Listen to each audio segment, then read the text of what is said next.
محمد Azhar Gwalior Madhya Pradesh India سے، انہوں نے سوال کیا ہے کہ آج کل دیکھا گیا کہ بہت ساری عورتیں نعت پڑھتی ہیں اور تقریر کرتی ہیں اور اپنی آواز ریکارڈ کر کے یوٹیوب پر ڈالتی ہیں جسے غیر محرم بھی سنتے ہیں، تو ان کا یہ ایسا کرنا شریعت کے نزدیک کیسا ہے؟ وضاحت فرما دیں۔ عورتوں کا اتنی بلند آواز سے قرآن خوانی یعنی قرآن پاک کی تلاوت یا نعت شریف پڑھنا یا عالمہ کا تقریر کرنا جس کو غیر محرم سنے، خواہ وہ آواز بغیر لاؤڈ اسپیکر کے ہو یا لاؤڈ اسپیکر کے ذریعہ، یہ سب ناجائز و حرام ہے۔ وہ آواز چاہے لاؤڈ اسپیکر کے ذریعے غیر محرم تک پہنچائی جائے یا بغیر لاؤڈ اسپیکر کے اپنی آواز کو عورتیں غیر محرم تک پہنچائیں، یا واٹس ایپ اور سوشل میڈیا کے دوسرے ذرائع کے ذریعے غیر محرم تک اپنی آواز کو پہنچائیں، یہ سب ناجائز و حرام ہے، کیونکہ عورت کی آواز بھی عورت ہے۔ اسی لیے عورتوں کو اذان و اقامت کہنا مکروہ تحریمی اور ناجائز ہے، اور جب اذان و اقامت کہنا جائز نہیں تو ان کا بآواز بلند قرآن خوانی، نعت خوانی اور تقریر کرنا جس کو مرد بھی سنتے ہوں کیوں کر جائز ہوگا۔ ایسا کریں گی تو وہ ضرور گنہگار ہوں گی۔ ہاں، اگر خالص خواتین کا سنی اجتماع اور سنی محفل ہو جس میں پردے کا معقول انتظام ہو اور جن کی آواز احاطہ سے باہر نہ جاتی ہو، مثلا کسی احاطہ کے اندر یہ محفل رکھیں اور صرف عورتیں اس میں ہوں، اور آواز عورت کی جو تقریر کرے یا نعت پڑھے اس کی آواز احاطہ کے اندر ہی رہے، باہر غیر محرم کے کانوں تک نہ جاتی ہو، جس کو صرف عورتیں ہی سنتی ہوں، تو مردوں کو نہ سنائی دیتی ہو تو یہ جائز ہے۔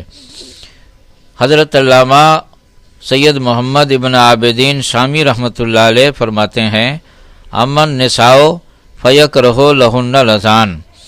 یعنی عورتوں کے لیے اذان دینا مکروہ تحریمی ہے، وقضا الاقامت، اور اسی طرح اقامت کہنا بھی ان کا مکروہ تحریمی ہے۔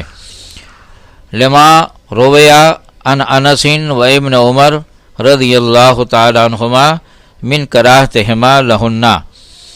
کیونکہ حضرت انس اور حضرت ابن عمر رضی اللہ تعالی عنہما سے اذان اور اقامت دونوں کی کراہت عورتوں کے لیے ثابت ہے۔ وَلِأَنَّا مَبْنِيُّ حَالِهِنَّ عَلَى السِّتْرِ وَرَفْعُ صَوْتِهِنَّ حرام، اور اس لیے بھی کہ عورتوں کی حالت کا دار و مدار پردے پر ہے اور عورتوں کا اپنی آواز کو بلند کرنا حرام ہے، لہذا عورتوں کا بلا ضرورت اپنی آواز کو بلند کرنا جب حرام ہے تو ظاہر سی بات ہے کہ یہ بلند کرنا چاہے یوٹیوب کے ذریعے ہو اور چاہے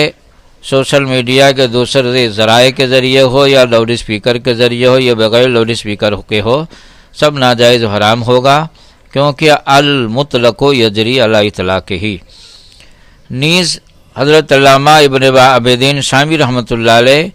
اسی کتاب شامی میں نے جو عبارت پیش کی وہ کتاب الصلاۃ باب الاذان جلد 2 صفحہ نمبر 48 پر ہے، اور اسی کتاب کی دوسری جگہ فرماتے ہیں نغمۃ المرأۃ عورۃ، یعنی عورت کی آواز بھی عورت ہے، یعنی چھپانا اس کا واجب ہے، بلا ضرورت عورت کی آواز بھی غیر محرم کے کانوں تک نہ پہنچے۔ شامی شریف باب و شروط الصلاۃ مطلب فی ستر العورہ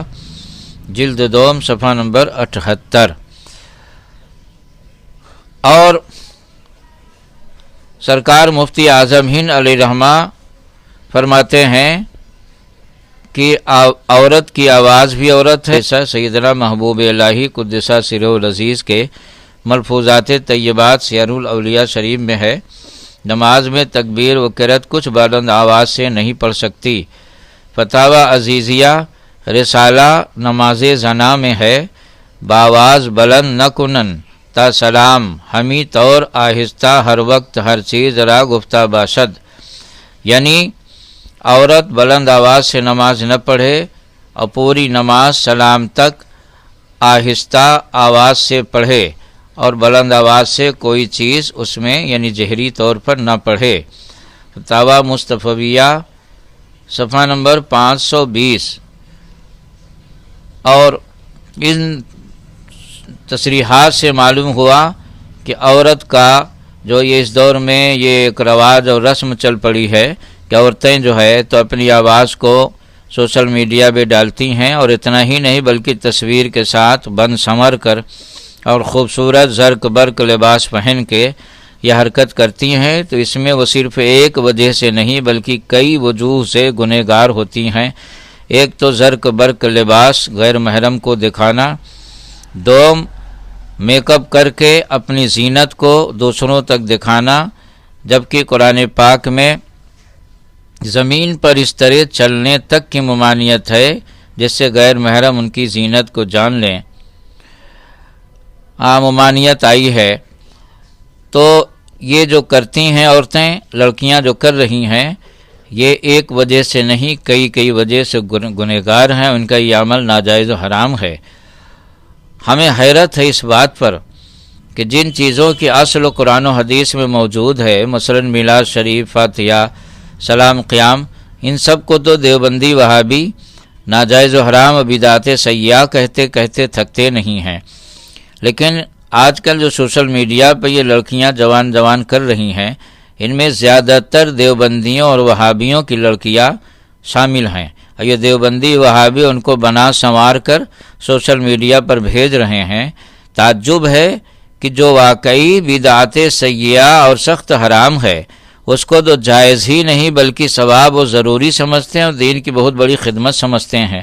اور وہ بدعت جو حسنہ ہے جس کی اصل قرآن و حدیث میں موجود ہے، مثلا میلاد اور فاتحہ وغیرہ، اس کو یہ بدعت اور حرام کہتے ہیں، اور ایسا منہ بناتے ہیں کہ لگتا ہے کہ میلاد و فاتحہ سے بڑا گناہ کسی اور چیز میں ہے ہی نہیں۔ ہاں، خدا جب دین لیتا ہے تو عقلیں چھین لیتا ہے۔ اللہ رب العزت ان ظالموں، مرتدوں، ان بدعقیدوں، گمراہوں، گستاخ رسول کو سمجھ عطا فرمائے، اور ان کو ہدایت دے اور راہ راست پر آنے کی توفیق عطا فرمائے۔ آمین بجاہ سید المرسلین وصلی اللہ تعالی علی خیر خلقہ محمد وآلہ وصحبہ اجمعین۔